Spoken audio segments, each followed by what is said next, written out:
Assalamualaikum warahmatullahi wabarakatuh. Perkenalkan, nama saya Ayu Lestari dengan NIM C0D023053. Saya dari kelas F. Baiklah, di sini saya akan mempresentasikan PowerPoint yang berjudul Pemotongan PPh Pasal 24. Untuk pendahuluan, pajak penghasilan adalah salah satu sumber utama pendapatan negara yang digunakan untuk membiayai pembangunan dan program kesejahteraan masyarakat. Salah satu ketentuan penting dalam sistem perpajakan Indonesia adalah pemotongan PPh Pasal 24 yang mengatur pengurangan pajak bagi wajib pajak yang membayar pajak di negara asing. Hal ini bertujuan untuk mencegah terjadinya pajak berganda atas penghasilan yang sama, terutama bagi wajib pajak yang terlibat dalam transaksi internasional. Kemudian untuk pengertian, PPh Pasal 24 adalah peraturan yang mengatur tentang hak wajib pajak untuk memanfaatkan kredit pajaknya di luar negeri untuk mengurangi jumlah nilai pajak penghasilan terutang yang dimiliki di Indonesia. Artinya, pajak penghasilan yang telah dibayar oleh wajib pajak di luar negeri dapat dikurangkan untuk mengurangi jumlah PPh yang harus dibayarkan di dalam negeri.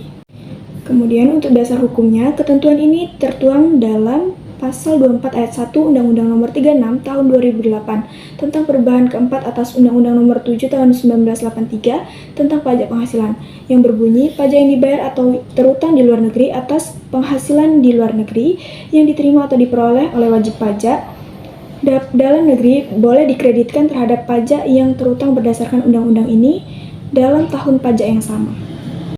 Subjek pajak. Wajib pajak yang menjadi subjek pajak atau dapat memanfaatkan hak kredit pajak Pasal 24 adalah WP orang pribadi, badan dan bentuk usaha tetap atau BUT yang memiliki pendapatan dari luar negeri dan terutang PPh. Kemudian untuk objek pajaknya, pendapatan saham dan surat berharga lainnya. Yang kedua, pendapatan atas keuntungan dari penghasilan saham dan surat berharga lainnya.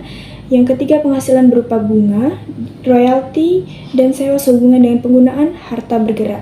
Yang keempat, penghasilan berupa sewa sehubungan dengan penggunaan harta tidak bergerak. Yang kelima, penghasilan dari BUT di luar negeri.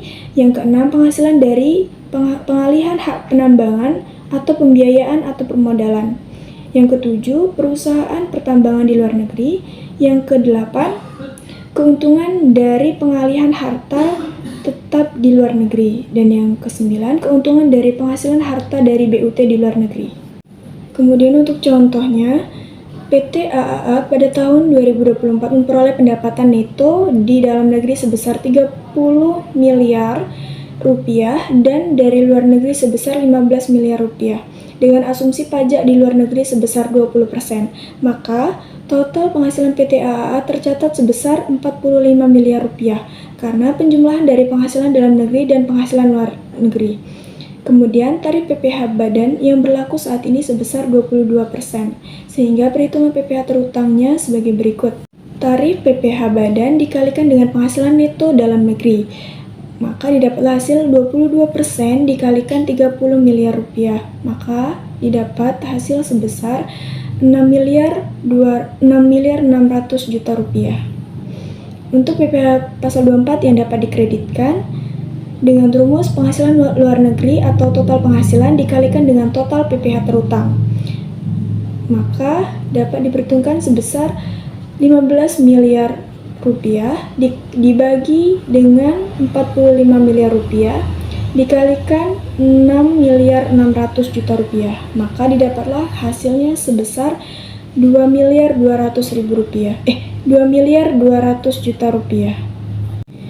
Dengan demikian, PPh terutang yang dapat dibayarkan oleh PT AAA di luar negeri sebesar 2 miliar 200 juta rupiah, sehingga nominal kredit pajak PPh Pasal 24 yang dapat digunakan untuk mengurangi PPh terutang di dalam negeri sebesar 2 miliar 200 juta rupiah. Baiklah, sekian presentasi dari saya. Apabila terdapat banyak kesalahan, saya mohon maaf yang sebesar-besarnya. Saya akhiri. Wassalamualaikum warahmatullahi wabarakatuh.